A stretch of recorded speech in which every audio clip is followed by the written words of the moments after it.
अस्सलाम वालेकुम स्टूडेंट। कैसे हैं आप लोग? उम्मीद है आप लोग सब खैरियत से होंगे। मैं हूं सलमान, एजी एजुकेशन में आप लोगों को खुशामदीद कहता हूं। दोस्तों, आज हम पढ़ेंगे जनरल लेजर के बारे में। इससे पहले मैंने आप लोगों को बताया था जनरल एंट्री के बारे में कि जनरल एंट्री क्या होती है और हम उसको किस तरह से बनाते हैं। अब मैं आज आपको पढ़ाऊँगा जनरल लेजर के बारे में। जनरल लेजर को करने से पहले आप लोग सबसे पहले तो ये याद रखिए कि इसका क्वेश्चन बिल्कुल जनरल लेजर का क्वेश्चन बिल्कुल जनरल एंट्री की तरह ही होता है। यानी आप ये कह लें कि हम इसमें जनरल एंट्री को ही रिकॉर्ड कर रहे होते हैं। जनरल एंट्री को पहले हम क्या करते हैं, सबसे पहले तो हम जनरल एंट्री के फॉर्मेट में रिकॉर्ड कर चुके होते हैं। अब उसी एंट्री को हम क्या करते हैं, उसकी हम लेजर पोस्टिंग करते हैं। लेजर पोस्टिंग करने का मतलब ये होता है कि जनरल लेजर के अंदर उसको पुटअप करते हैं। कैसे?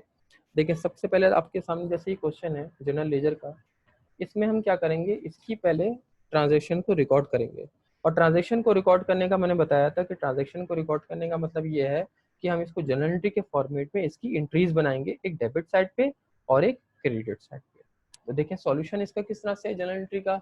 मैं दोबारा रिपीट कर देता हूँ, पर लास्ट टाइम हम लोगों ने किया भी था कि सबसे पहले मैंने क्या किया, सबसे पहले इसमें क्वेश्चन में क्या है कि सितंबर 4 को पे किया उसने, बल्कि इसमें मिस्टर ताहिर ने इन्वेस्ट किए 3 लाख रुपीस अपने बिजनेस में एज अ इन्वेस्टमेंट के तौर पे। तो कैश हमारे बिजनेस में आ गया है, कैश डेबिट कर लेंगे आप, और उसको जो है वो कैपिटल को क्रेडिट कर लेंगे। ठीक है, यानी कैश हमारे बिजनेस में आ गया, इसीलिए डेबिट साइड पे आ गया, और कैपिटल क्रेडिट हो जाएगा, मीन्स कि हमारे पास से कैपिटल के तौर पे ये पैसे इन्वेस्ट हो गए। इसके बाद फिर 4 सितंबर को देखिए, यहाँ पे एंट्री है जिसमें हम परचेस कर रहे हैं गुड्स 1,70,000 की, और उसके हम क्या कर रहे हैं, उधार पे हम उसको परचेस किया हमने। तो इसकी हमने क्या एंट्री बनाई थी, परचेस डेबिट, सॉरी ये एंट्री, एक सॉरी, शॉप रेंट। सबसे पहले शॉप रेंट हम लोगों ने एडवांस पे किया 23,000। तो 23,000 की हमने क्या एंट्री करी, प्रीपेड शॉप रेंट डेबिट और कैश क्रेडिट, मीन्स हमने कैश पे कर दिया। तो ये हमने इसकी एंट्री बनाई। इसी तरह ये सारी नीचे भी एंट्री है, ये सारी जो हमने एंट्रीज बनाई थी। अब इसके हम क्या करेंगे, जनरल लेजर बनाएंगे। लेजर किस तरह से करेंगे हम, सबसे पहले तो हम ये देखेंगे, हमारे क्वेश्चन में देखें कि जितनी भी एंट्रीज है ना, उनके अकाउंट कितने हैं, और उन अकाउंट्स की हम क्या कर लेंगे, जनरल लेजर बना लेंगे। और जनरल लेजर जिसको हम लेजर पोस्टिंग भी कहते हैं, और इसको हम ट्रायल सॉरी इसको हम टी अकाउंट भी कहते हैं, क्योंकि ये टी अकाउंट की शेप में होता है। और हर अकाउंट के हम अलग अलग टी अकाउंट बनाते हैं। कैश का बनेगा टी अकाउंट, कैपिटल का टी अकाउंट बनाएंगे, प्रीपेड का बनाएंगे नंबर 3, फिर नंबर 4 परचेजेस का बनाएंगे। यहाँ मैंने कैश को क्यों नहीं काउंट किया, क्योंकि कैश की डेबिट साइड और क्रेडिट साइड कैश के कॉलम में दोनों आएंगी। तो एक ही एंट्री अगर बार बार है तो हम उसको बार बार नहीं बनाएंगे, बल्कि हम उसकी एंट्रीज को डेबिट साइड पर क्रेडिट साइड पर रिकॉर्ड करेंगे। किस तरह से देखें, आपके सामने मैंने बताया कि नंबर 1 कैश का अकाउंट बनाएंगे, नंबर 2 कैपिटल का, नंबर 3 प्रीपेड का, नंबर 4 परचेजेस का, नंबर 5 अकाउंट पेबल का, नंबर 6 आपका अकाउंट रिसीवेबल का, नंबर 7 आपका नहीं सॉरी अबाउट सेल्स का। इसके अलावा और नहीं बनेंगे। अकाउंट पेबल बना चुके हम लोग, कैश बना चुके हैं, अकाउंट कैश का बना चुके, अकाउंट पेबल बना चुका है। देखिए किस तरह से बनाना है, सबसे पहले हमने कैश का बनाना है। तो यहाँ पे याद रखिए ये टी अकाउंट की फॉर्म में होता है। यहाँ पे आपके पास ये डेबिट साइड होगी और ये क्रेडिट साइड होगी। जैसे जनरल एंट्री के अंदर यहाँ पे आपके पास कॉलम थे डेबिट और क्रेडिट साइड, यहाँ पे आपके इधर और इधर जो है वो डेबिट और क्रेडिट साइड है। नंबर 1 सबसे पहले हम क्या करेंगे, पहली एंट्री हमने क्या बनाई है, कैश डेबिट हुआ 3 लाख से। हम यहाँ पे लिख देंगे कौन सी तारीख को, सितंबर को। यहाँ पे हम डेट भी लिखेंगे, और इधर सितंबर कौन सी तारीख है, ये सितंबर 1 है। तो ये हमने यहाँ पे डेट डालनी है। इधर हम लिखेंगे कि किस चीज़ का अमाउंट है। ठीक है, और यहाँ पे आप थोड़ा, यहाँ पे हम लिख देंगे अमाउंट किस चीज़ का है, ये 3 लाख है, कैश में डेबिट हुआ है, लेकिन किस चीज़ का अमाउंट है वो हम लिख देंगे। देखें इस तरीके से, यहाँ पे हम लिख देंगे 3 लाख। ठीक है, यहाँ पे हमने 3 लाख लिख दिया। और यहाँ पे हम जो लिखेंगे ना, हम यहाँ पे कैश नहीं लिखेंगे, हम कैश के डेबिट साइड पे लिख रहे हैं, ये कैश डेबिट हो रहा है, हम वही हम लिख रहे हैं, लेकिन यहाँ पे हम लिखेंगे कैश नहीं, बल्कि उसकी ऑपोजिट साइड जो है वो लिखते हैं। यानी ऑपोजिट साइड इस वजह से लिखते हैं कि ऑपोजिट साइड क्या, कैपिटल। ऑपोजिट साइड इस वजह से लिखते हैं ताकि हमारे पास एक ये रेफरेंस होता है कि ये जो कैश डेबिट हुआ है किस वजह से डेबिट हुआ है। कैश डेबिट हुआ है कैपिटल की वजह से, तो जिस वजह से हुआ है वो हम नाम लिखते हैं, याद रखें। वहाँ भी जो हम लागू लिखते हैं, तो ये हम इस तरह से बनाएंगे, कैश के अंदर डेबिट साइड पे आ जाएगा, और क्या हम जो डेबिट साइड पे अमाउंट आ जाएगा वो किस नाम से आ जाएगा, कैपिटल के नाम से, इस तरीके से। अब इसके बाद फिर सितंबर के बाद फिर उसके बाद हम लोगों ने अभी हम कैश का अकाउंट बना लेते हैं, जहाँ जहाँ पे कैश, अब यहाँ पे कैश जा रहा है, तो ये हम जो क्रेडिट साइड पे लेंगे सितंबर 4 में 23,000, इधर आप लिखेंगे सितंबर 4, डेट डालेंगे सितंबर 4, और कितने अमाउंट से है, ये है 23,000 से, यहाँ पे आप लिख देंगे 23,000, और किस वजह से है, प्रीपेड रेंट की वजह से, प्रीपेड रेंट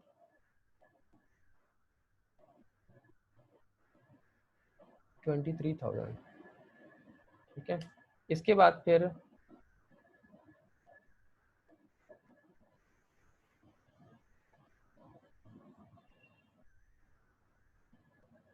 अच्छा, इसके बाद फिर और कहाँ है, यहाँ पे आपके पास और कहाँ कहाँ पे कैश हुआ है, यहाँ पे कैश हुआ है, इधर कैश हो गया, इसके बाद फिर कैश आया आपका यहाँ पे इस तरफ 23 सितंबर को 1,50,000, किस वजह से है, अकाउंट रिसीवेबल की वजह से, सॉरी सेल्स की वजह से, इसकी है सेल्स की वजह से, कैश और अकाउंट रिसीवेबल फिर सेल हुई है टोटल, और टोटल सेल हुई है हमारी 2,00,000 रुपीज़, 150 की कैश पे सेल हुई है, 50,000 की उधार पे हुई है, तो ये कैश पे हुई है 1,50,000, ये हम लिखेंगे 23 को,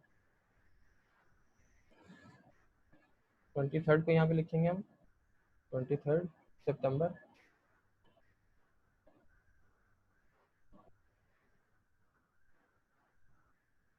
23 को हुई है सेल, कैश डेबिट और अकाउंट डेबिट, कैश जो है वो क्रेडिट डेबिट है, वो किस वजह से डेबिट है, सेल्स की वजह से, सेल्स लिखेंगे और अमाउंट लिखेंगे, सेल्स लिखेंगे और अमाउंट लिखेंगे हम 1,50,000,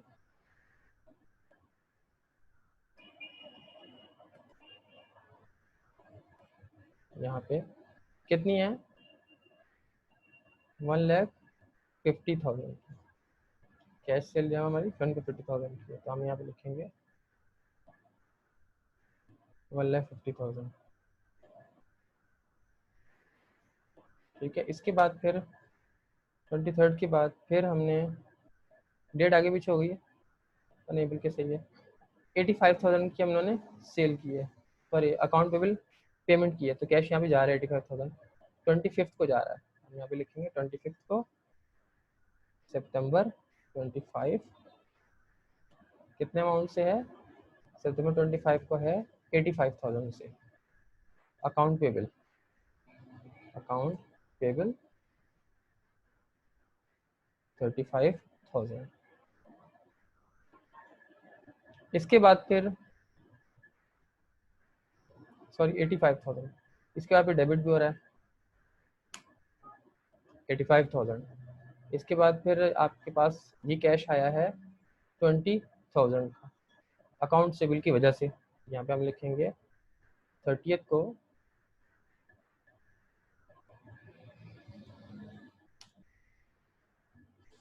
सितंबर 30,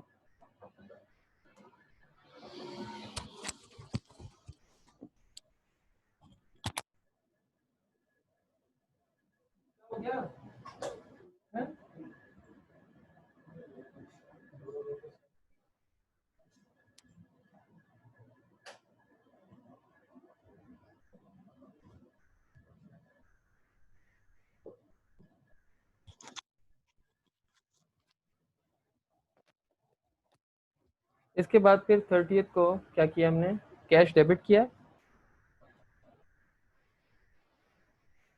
20,000 से अकाउंट सेबल,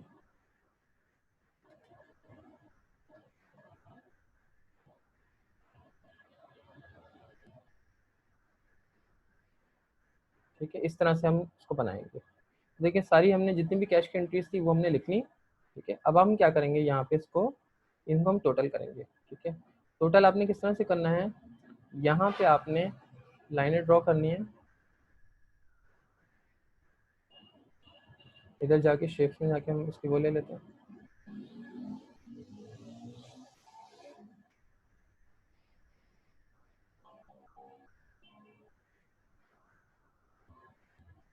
इधर इसका टोटल आ जाएगा 3 लाख, और यहाँ इसको बल्कि हम थोड़ा सा नीचे कर लेते हैं, इधर 3 लाख और 3 लाख 30, 3 लाख 4 लाख 50,000, 450, 60, 70, 80, टोटल होगा 4 लाख 80,000।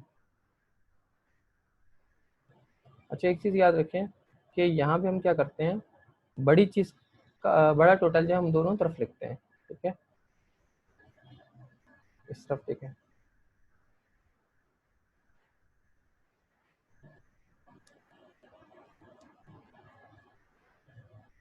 यहाँ पे एक आपने किया, इधर इधर हम जो है वो इसका टोटल नहीं लिखेंगे, बल्कि यहाँ पे भी हम लोग 4 लाख 80,000 ही लिखेंगे। उसकी वजह ये है कि हम ये देखते हैं कि हमारे पास डेबिट साइड में कितने पैसे आ रहे हैं, क्रेडिट साइड में कितने पैसे आ रहे हैं। जैसे सी बात है, कैश हमारे पास डेबिट साइड में ज़्यादा आ रहा होगा, क्रेडिट साइड में क्या हो रहा होगा, कम आ रहा होगा। तो हमने करना ये होता है, ये क्रेडिट साइड है, करना ये होता है कि यहाँ पे आपने बड़ी साइड का टोटल दोनों तरफ लिखना होता है, ताकि हमें पता चल सके कि इस वाली बड़ी साइड में से इसको अगर हम माइनस करते हैं, इस वाले एरिया को अगर हम माइनस करते हैं, इस वाले एरिया को माइनस करते हैं, तो हमें पता चलता है कि कितना अमाउंट हमारे पास से जा रहा है। ये आ रहे 4,80,000 आ रहे हैं, और जा कितने रहे 85, 95, 105, 6, 7, 8, 1,08,000 जो हमारे पास से क्रेडिट हो रहे हैं कैश। इट मीन्स बाकी जो है पैसे बच रहे होंगे, जो बच रहे हैं पैसे उसको भी हम लिखेंगे। कैसे देखें, यहाँ पे हमने लिख दिया 4,80,000 टोटल, इस तरीके से।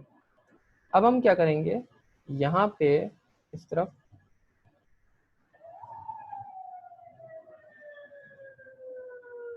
इधर हम यहाँ पे डिफरेंस लिख लेंगे, यानी 105,000 जो हम आया ना उसको हम यहाँ पे लिखेंगे नहीं, बल्कि उस 105,000 को काउंट करने के बाद इस 4,80,000 में से माइनस कर लेंगे। देखिए कैसे, 4,80,000 में से अगर हम माइनस करते हैं 1,05,000 को, तो क्या अमाउंट आता है, 4,80,000 में से माइनस कर लेते हैं हम 108,000 को, तो ये आपके पास बैलेंस आता है 3,72,000। इट मीन हमारे पास 3,72,000 बच गए हैं, 3,72,000 रिमेनिंग है, ठीक है। इस तरह से हमने उन्हें इसको बैलेंस करना है, ये यहाँ तक।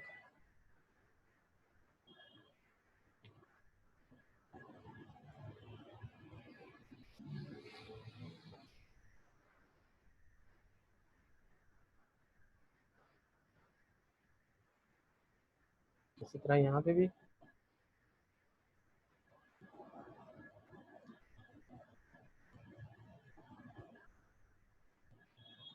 इस तरह से, यहाँ पे हमारा ये इसको हम कहते हैं, अब ये जो बच गया इसको हम कहेंगे एंडिंग बैलेंस। ये हमारा एंडिंग बैलेंस है, हम कहते हैं एंडिंग बैलेंस, ठीक है, एंडिंग बैलेंस।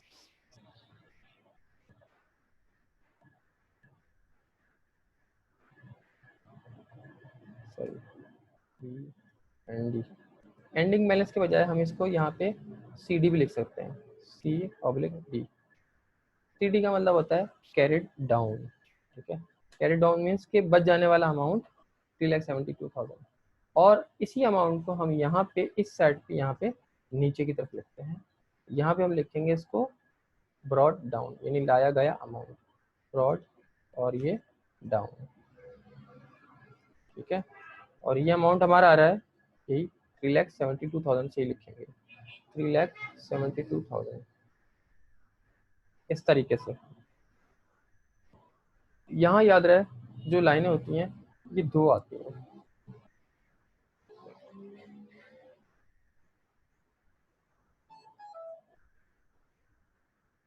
इसको अब हम क्या करेंगे इस तरीके से, और एक इधर बनाएंगे इसी तरह, और एक इसी तरह इधर बनाएंगे लाइन। ये डबल लाइन का मतलब होता है कि यहाँ पे हम इसको क्लोज कर रहे हैं, ठीक है। अच्छा, ये सी डी हमने ऊपर लिखा यानी बच जाने वाला अमाउंट, अब हमने इसको नीचे से लिखा ब्रॉड डाउन यानी लाया जाने वाला है। हम इसको नेक्स्ट मंथ ट्रांसफर करेंगे, यानी हम नेक्स्ट मंथ जो हिसाब किताब करेंगे, फॉर एग्जाम्पल ये सितंबर में है तो यहाँ पे हम लिखेंगे सितंबर की लास्ट डेट डालेंगे सितंबर 30, ठीक है।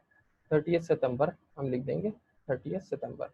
तो 30 सितंबर की हमने डेट डाली, तो इसमें 30 सितंबर की डेट डाली, और यहाँ पे हम डालेंगे उससे नेक्स्ट मंथ कौन सा आता है, अक्टूबर। हम यहाँ पे लिखेंगे 1 अक्टूबर, 1 अक्टूबर या अक्टूबर 1, अक्टूबर 1। ये हम इस तरह से इसके अंदर बनाएंगे, ठीक है। तो ये हमने जो बना ली है, ये कैरेट डाउन और ब्रॉड डाउन, इस तरीके से हमने कैश का अकाउंट बना लिया। अब इसके बाद हम जो है वो कैपिटल का भी अकाउंट बनाएंगे और इसी तरह प्रीपेड का भी बनाएंगे। अब यहाँ पे कैश की तो बहुत सारी एंट्रीज थी, इसलिए हमने डेबिट साइड पे भी लिखी है, क्रेडिट साइड पे 3 डेबिट साइड पे आ रही थी, 2 क्रेडिट साइड पे आ रही थी। लेकिन जिसके यहाँ पे जो जिसकी एंट्री एक ही आती है, जैसे कैपिटल है, तो हम उसका एक ही बनाएंगे, यानी हम उसका क्या क्या लिखेंगे, कैपिटल का अमाउंट सीधा सीधा यहाँ पे लिख देंगे 3 लाख रुपीज, ठीक है। यहाँ पे हम जो है वो 3 लाख रुपीज लिख देंगे, और यही हमारा जो है वो क्या हो जाएगा। अब ये क्रेडिट साइड बड़ी है इसकी, तो यहाँ पे इसका एंडिंग बैलेंस इसका डेबिट साइड पे आ जाएगा। इसका एंडिंग बैलेंस जो है वो कहाँ पे आ जाएगा, इसका एंडिंग बैलेंस यहाँ पे डेबिट साइड पे आ जाएगा, इस तरफ यहाँ पे डेबिट साइड पे आ जाएगा, ठीक है। और फिर हम उसको क्या करेंगे, दोनों तरफ साइड पे बैलेंस कर लेंगे। जैसे इसको हमने बैलेंस किया, इसी तरह उसको भी बैलेंस करेंगे। बस फर्क ये कि इसके अंदर जैसे क्रेडिट साइड थी दूसरी वाली साइड, लेकिन यहाँ पे क्रेडिट साइड है, डेबिट साइड नहीं है, तो हम लोग यहाँ पे डिफरेंस अमाउंट यही 3 लाख से ही आ जाएगा। जैसे यानी CD हमारा 3 लाख से 3 लाख से ही आ जाएगा, और BD भी जो है वो 3 लाख से ही आ जाएगा। और इस तरह से हम इसको जो है वो बनाएंगे। उम्मीद है आज आप लोगों को मेरी ये वीडियो पसंद आई होगी। अगर पसंद आई है तो लाइक करें और शेयर करें, और मेरे चैनल को सब्सक्राइब करें। Thank you.